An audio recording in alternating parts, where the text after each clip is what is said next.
Assalamualaikum warahmatullahi wabarakatuh. Waalaikumsalam. Waalaikumsalam warahmatullahi wabarakatuh.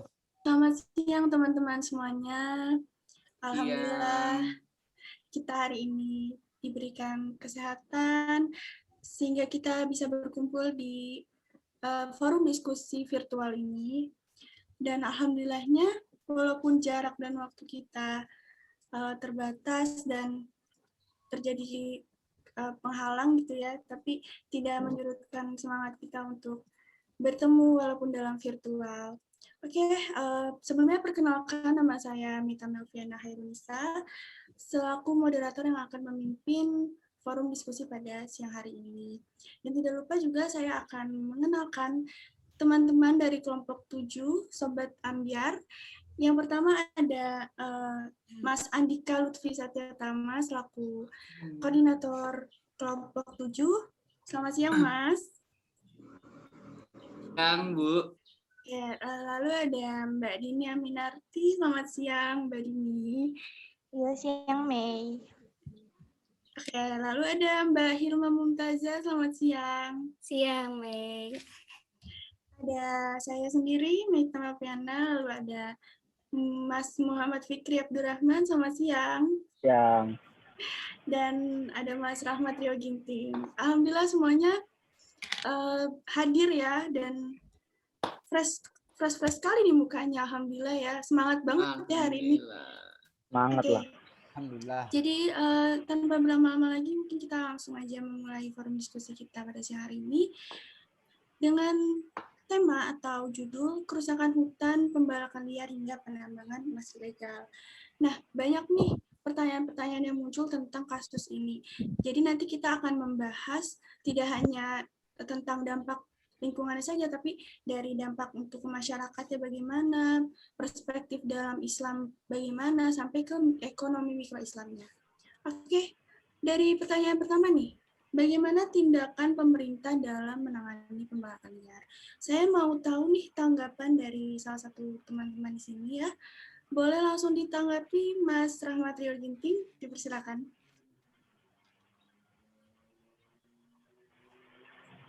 Pertanyaan dari Mbak Mita Melviana selaku koordinator, yaitu pertanyaannya bagaimana tindakan pemerintah dalam menangani pembalakan liar. Menurut jawaban yang saya dapati dari sumber yang saya cari, tindakan yang dapat pemerintah lakukan dalam menangani pembalakan liar kurang lebih seperti membuat peraturan atau kebijakan tentang pidana terhadap pembalakan liar tersebut. Jadi hukum yang dibuat oleh pemerintah itu harus tegas sehingga membuat pelaku pembalakan liar itu takut dan tidak akan melakukan pembalakan liar lagi. Dan selain itu juga pemerintah dapat, apabila sudah terjadi pembalakan liar, itu pemerintah dapat melakukan langkah yaitu mencari pelaku pembalakan liar serta membuat keamanan dalam hutan-hutan yang sering terjadi pembalakan liar tersebut. Mungkin itu dari saya. Oke, terima kasih Mas Rahmat Rio Ginting atas tanggapannya. Mungkin ada tanggapan lain dari teman-teman yang mungkin mau menambahkan dari tanggapan Mas Rio? Atau oh ya, silakan. Mbak siapa? Dini. Baik, silakan Mbak Dini. Sebelumnya saya izin off cam ya, soalnya ini sinyal kurang mendukung.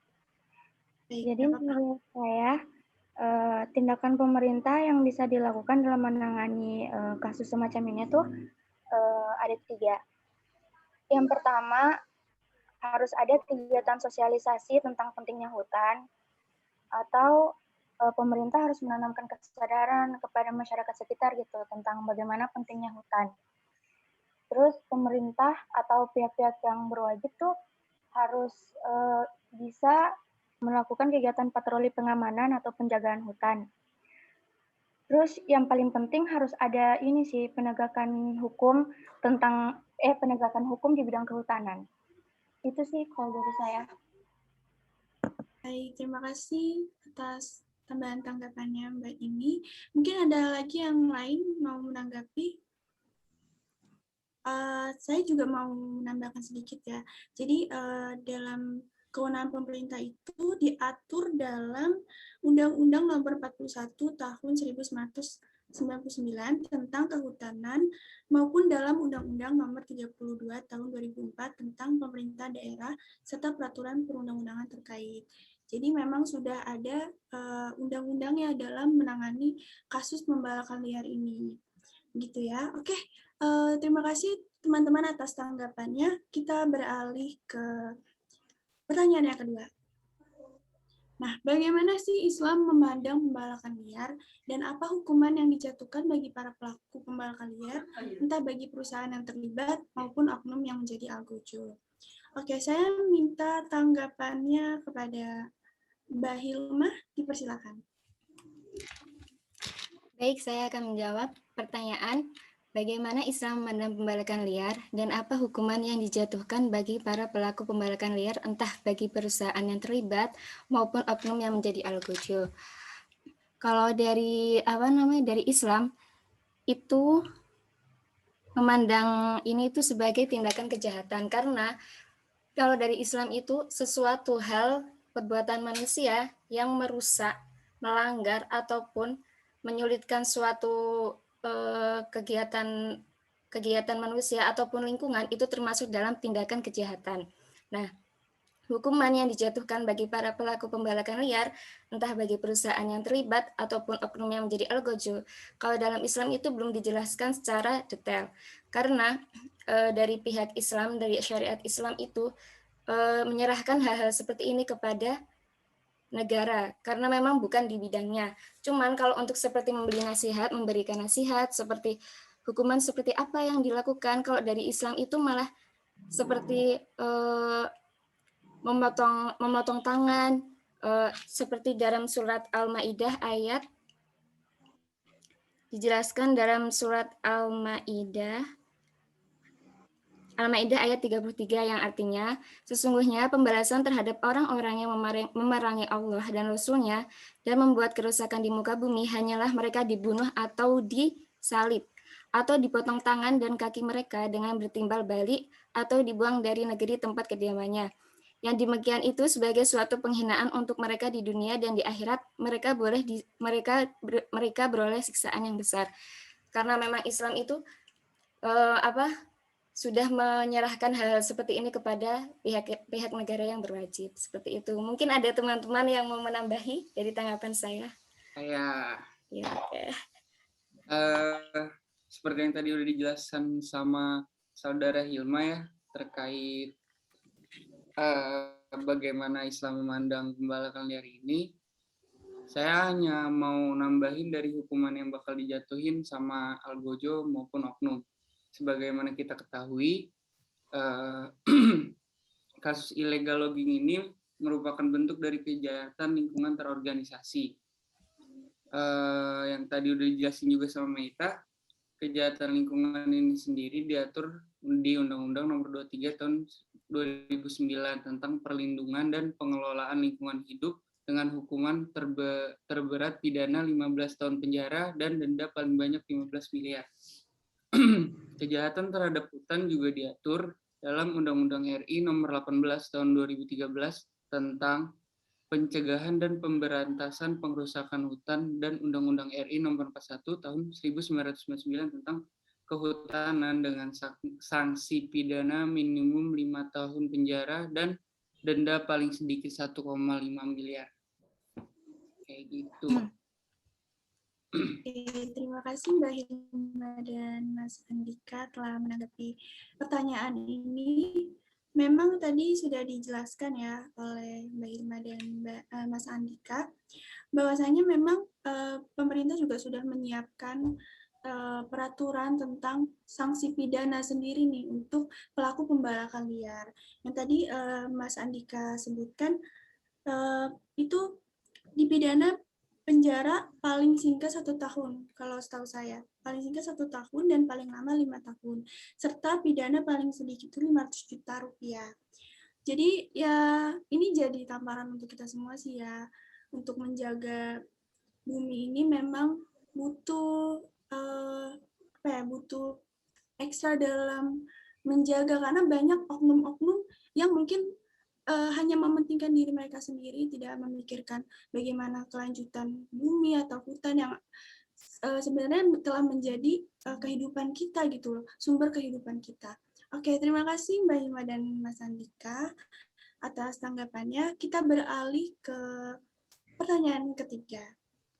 Mengapa pembalakan liar masih terjadi di cagar biosfer Riau? Apakah karena perekonomian atau mereka memang hanya mencari keuntungan, bahkan kurangnya sosialisasi kepada masyarakat? Saya ingin tahu pendapat dari Mas Fikri. Dipersilakan untuk menanggapi pertanyaannya. Terima kasih. Ya, terima kasih pada moderator.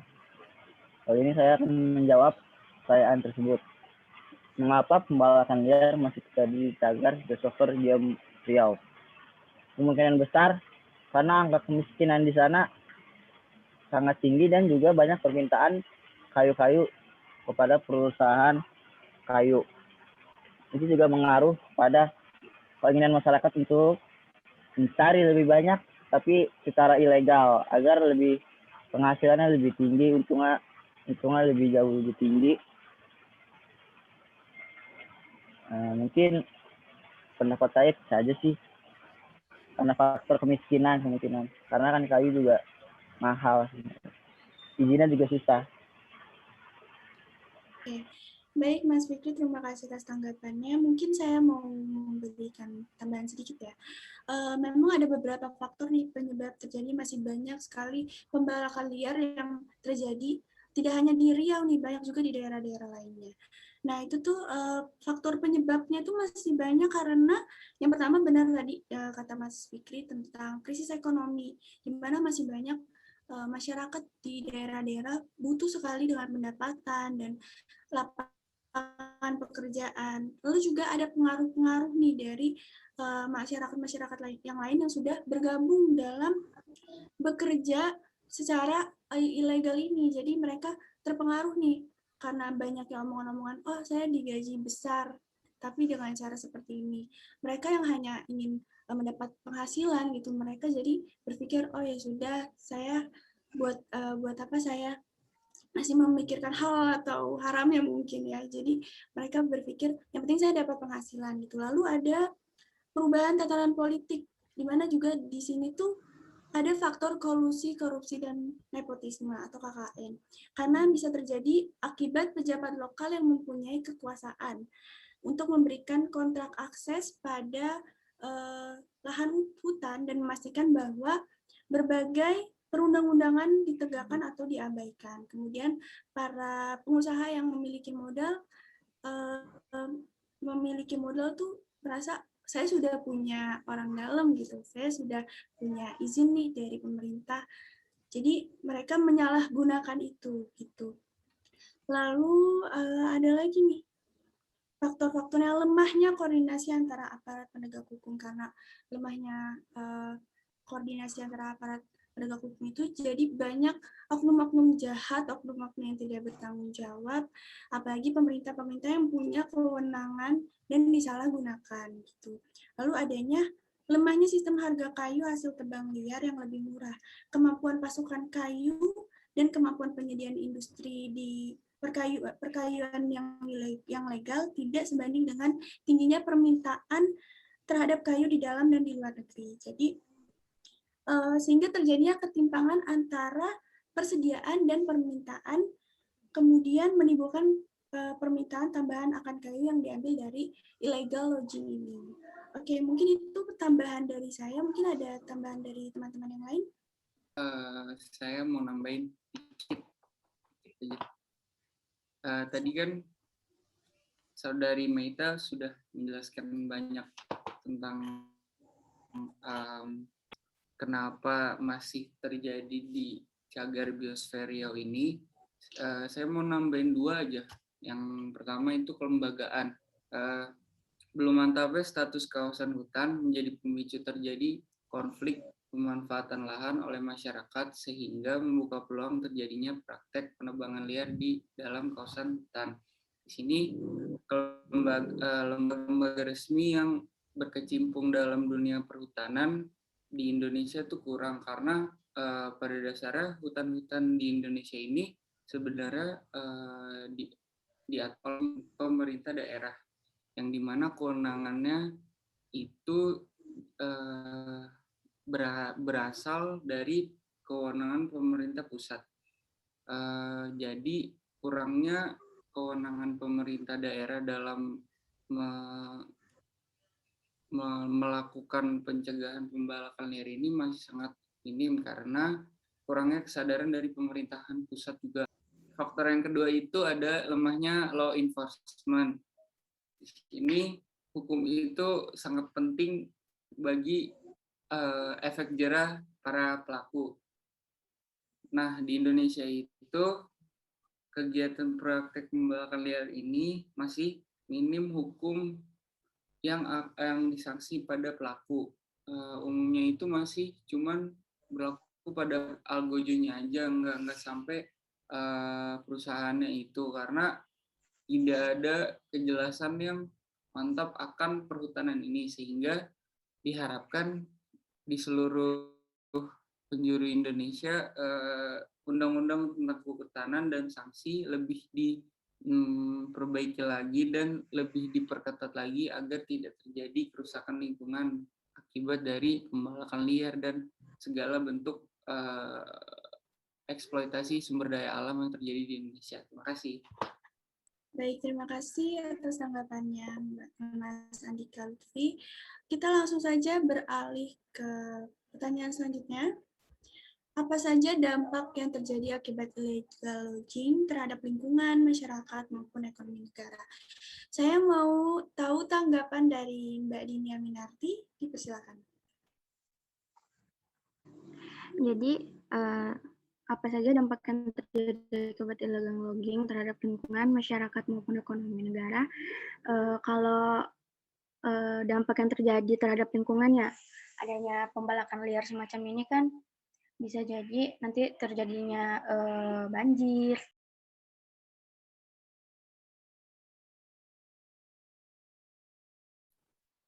Maaf Mbak Dini, di mute ya? Di mute ya? Bentar. Oke.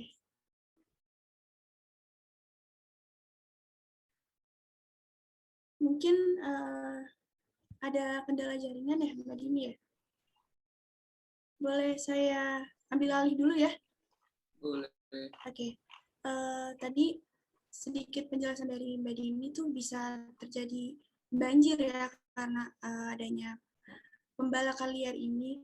Memang di sini juga banyaknya pembalakan liar ini memang lebih berdampak ke lingkungan ya. Jadi adanya banjir juga karena dari hutan juga tidak mampu menyerap air yang datang gitu loh. Jadi mungkin dari situ terjadi banjir. Lalu juga ada hilangnya kesuburan tanah.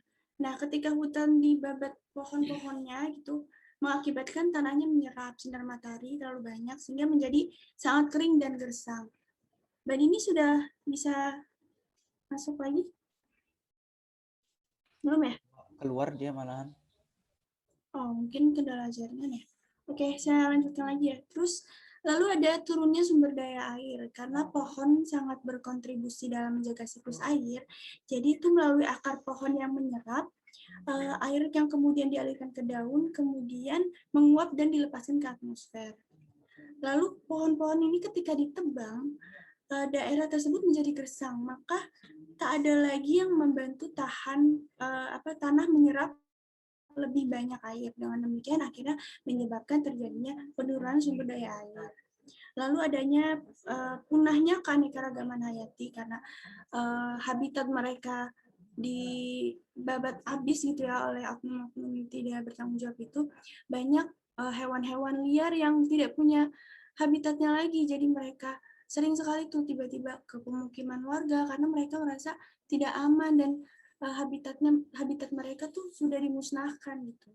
Lalu ada global warming, menyimpan pohon berperan dalam menyimpan karbon dioksida, kemudian digunakan untuk menghasilkan karbohidrat. Lalu banyaknya pepohonan yang dibakar, ditebang, mengakibatkan lepasnya karbon dioksida di dalamnya. Hal ini menyebabkan tingginya kadar karbon dioksida yang ada di atmosfer. Makanya polusi dan pencemaran udara yang lain tuh tidak bisa tertahan karena tidak adanya pohon-pohon yang menyerap karbon dioksida gitu. Lalu untuk dampak masyarakatnya lebih ke tadi ya, lingkungan. Dari lingkungannya kan banyak sekali tuh dampak-dampaknya kayak banjir, global warming. Karena adanya pembakaran liar ini, karena hutan merupakan sumber kehidupan kita juga sebagai masyarakat yang menjalankan kehidupan gitu di bumi merasakan hal yang sama dong, global warming. Kita juga merasakan polusi di mana-mana tidak terkendali, lalu juga banjir di mana-mana. Ini sebabnya karena pembakaran liar ini. Dan sumber-sumber kehidupan yang lain yang ada di hutan tuh kita juga terbatas jadinya gitu. Lalu untuk ekonomi negara di sini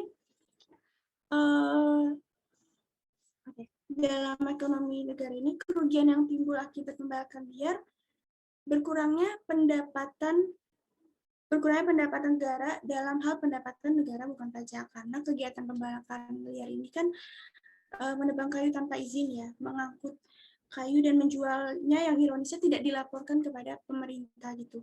Jadi dalam Undang-Undang Nomor 32 Tahun 2004 ini, Peraturan Pemerintah Nomor 38 telah mengatur bahwa pemerintah daerah memiliki kewenangan dalam mengatur hal pembakaran liar ini. Namun upaya dalam mengatur sektor kehutanan yang dimaksud ini dengan masih adanya kasus pembakaran liar yang justru kasusnya tidak diproses, dan yang lebih parahnya lagi ada oknum pemerintah daerah yang ikut terlibat dalam kegiatan pembakaran liar ini. Jadi dalam dampak ekonomi, pendapatan negara dalam hal pendapatan negara bukan pajak itu sangat berpengaruh ya. Mungkin dampaknya itu akan pendapatannya berkurang karena adanya pembakaran liar ini. Mungkin itu saja yang bisa saya sampaikan ya. Baik, kita langsung beralih ke pertanyaan yang kelima ya. Apa yang dapat masyarakat maupun pemerintah lakukan dalam menanggulangi dampak yang terjadi bagi alam dan sekitarnya dari tindakan kriminal tersebut? Karena tadi Mbak Dini sempat kendala jaringan, jadi saya mau tahu nih tanggapan dari Mbak Dini. Ibu silakan.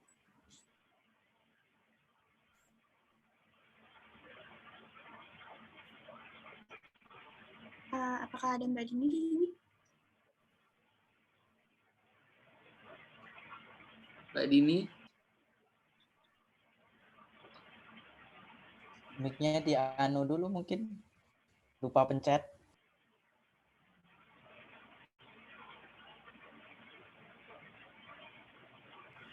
Halo Mbak Dini.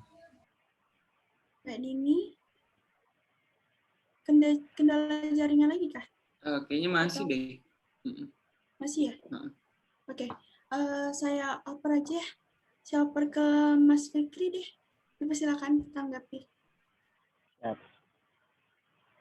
Jadi dampak yang terjadi bagi alam dan sekitarnya, ada faktor-faktor yang mempengaruhi terjadinya pembakaran liar, baik faktor masyarakat setempat, ekonomi supply, dan faktor pengusaha. Terjadinya pembakaran liar memberi dampak buruk, yaitu berdampak terhadap lingkungan yang mempengaruhi kehidupan masyarakat dan internasional. Nah, dan juga dapat merugikan keuangan negara dalam hal pendapatan dan pengeluaran kas negara, serta merugikan masyarakat sekitar kawasan hutan dalam hal pendapatan masyarakat. Pemerintah daerah dalam upaya melakukan pemberantasan terhadap pembakaran liar memiliki kewenangan sebagaimana diatur dalam peraturan perundang-undangan yang ada di Indonesia, baik dalam Undang-Undang Nomor 41 Tahun 1999 tentang kehutanan. Jadi dampak bagi masyarakat itu sangat besar, apalagi masyarakat yang sudah miskin, dan juga itu mengurangi kesuburan tanah, oksigen, dan yang lain-lain.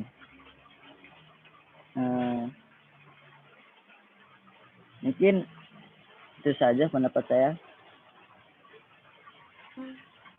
Maaf, Mas Fikri, dalam pertanyaannya kan pemerintah, apa yang dapat pemerintah lakukan dalam menanggulangi dampaknya? Mungkin bisa ditambahi lagi sedikit. Mungkin pemerintah membuat pos-pos di setiap masuk ke hutan dan melindungi tempat tersebut, dari mulai polisi yang jaga, TNI, hingga mungkin helikopter untuk mengawasi, apalagi yang di daerah Riau yang hutannya sangat besar, pasti bakal menurunkan personal TNI, polisi lebih banyak untuk mencegah terjadinya illegal logging yang dapat merugikan masyarakat di tempat. Mungkin itu. Oke, terima kasih tanggapannya Mas Fikri. Mungkin ada tanggapan lain dari teman-teman? Mungkin saya. Ya, duluan. Oke, silakan satu-satu dulu dari Mas Rahmat Rio tadi ya, atau Mbak Hilma. Silakan. Saya mau menambahkan sedikit dari jawaban Mas Fikri, yaitu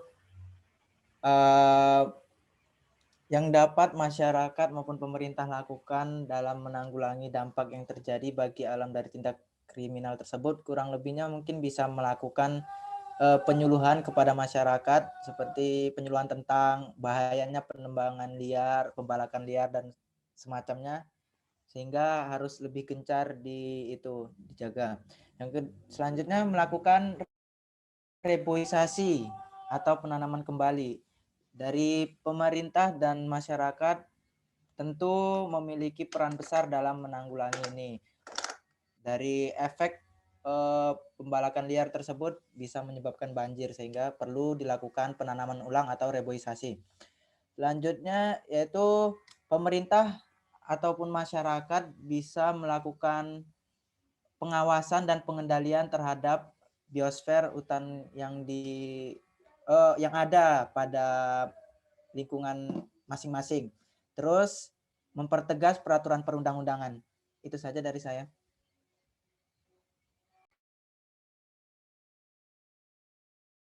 Baik, tadi Mbak Hilma mau menambahkan lagi? Silakan, Mbak. Saya menambahkan sedikit aja ya. Kalau menurut saya itu yang terpenting itu sosialisasi. Nah, bagi yang beragama Islam di lingkungan tersebut, itu sepertinya harus ada sosialisasi perekonomian secara Islam. Itu tuh penting, soalnya kita bisa tahu seperti apa kita berekonomi itu sesuai agama Islam yang halal ataupun yang haram. Karena apapun yang kita dilakukan yang dilakukan saat ini di dunia, itu pasti akan kita pertanggungjawabkan di akhirat nanti. Jadi sangat penting sosialisasi berekonomi Islam itu. Seperti contohnya, pemerintah itu memberikan peluang kerja. Seperti kecil aja, seperti berdagang sesuai dengan syariat Islam, dan yang lain sebagainya. Udah itu aja sih dari saya. Oke, terima kasih tanggapannya Mas Rahmat Rio dan Mbak Hilma tadi ya. Mungkin kita langsung saja ke pertanyaan selanjutnya. Mbak Dini tadi sudah bisa masuk lagi ke Zoom ya, karena kendala jaringan. Baik, selanjutnya ada... Oke, pertanyaan selanjutnya ya. Bagaimana sih cara kita mengatasi kasus-kasus semacam ini, tetapi cara mengatasinya menurut bagaimana ketentuan atau syariat Islam? Karena tadi Mbak Dini sempat keluar masuk Zoom, saya mau tahu nih pendapat dari Mbak Dini. Silakan Mbak Dini. Baik, saya akan menjawab pertanyaan dari Saudara Meita. Karena salah satu karakteristik sistem ekonomi Islam itu adalah adanya tuntutan untuk lebih mengutamakan aspek hukum dan etika bisnis Islam. Dalam sistem ekonomi Islam, itu terdapat keharusan untuk menerapkan prinsip-prinsip syariah dan etika bisnis yang islami. Etika bisnis islami menolak tegas praktek monopoli, eksploitasi, dan diskriminasi, serta Islam melarang kegiatan ekonomi,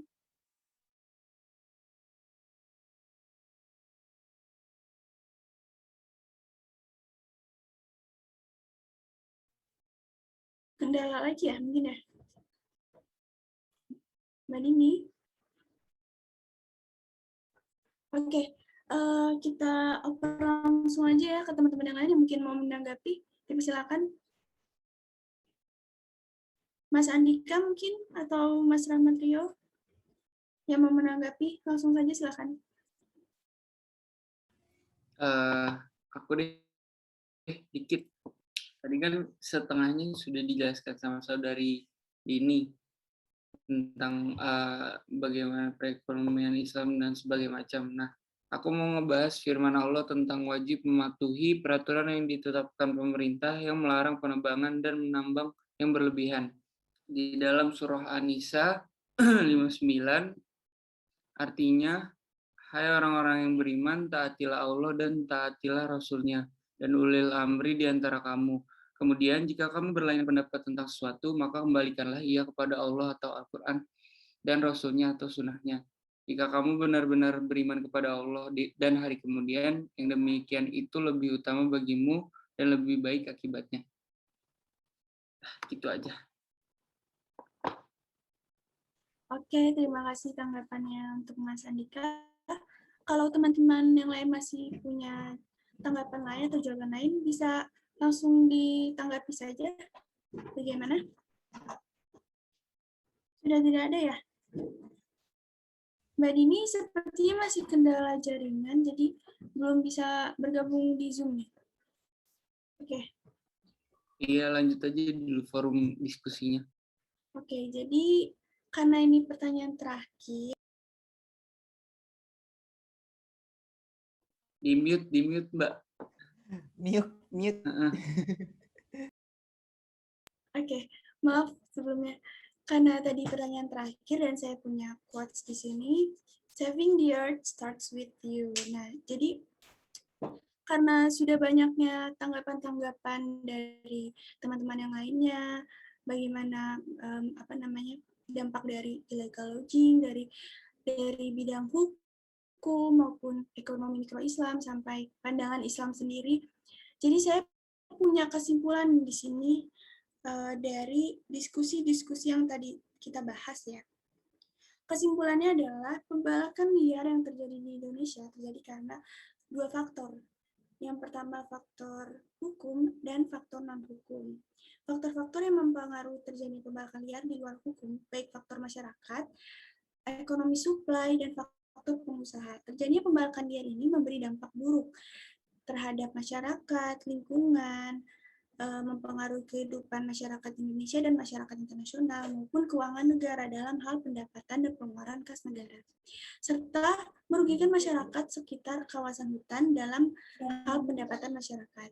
Nah, pemerintah daerah juga telah melakukan upaya dalam pemberantasan terhadap pembalakan liar ini, yaitu melalui Undang-Undang Nomor 32 Tahun 2004 tentang pemerintah daerah serta peraturan perundang-undangan yang terkait.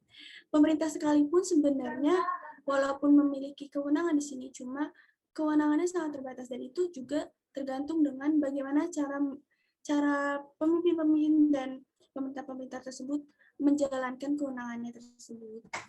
Dan di sini juga membuat pemerintah daerah tidak bisa mengupayakan hal lebih dari kewenangan terbatas yang dimiliki karena banyak oknum-oknum nakal yang masih tidak peduli dengan tindak pidana yang mereka lakukan atau hukuman-hukuman yang telah menanti mereka gitu. Jadi di sini kita sebagai penerus bangsa dan masyarakat Indonesia yang peduli dengan lingkungan yang harus ekstra menjaga bumi dan lingkungan kita. Itu mungkin kesimpulan dari saya.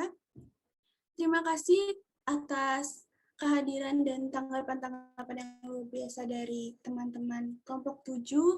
Saya sangat mengapresiasi tanggapan dan jawaban-jawaban yang bermanfaat banget ya buat kita gitu.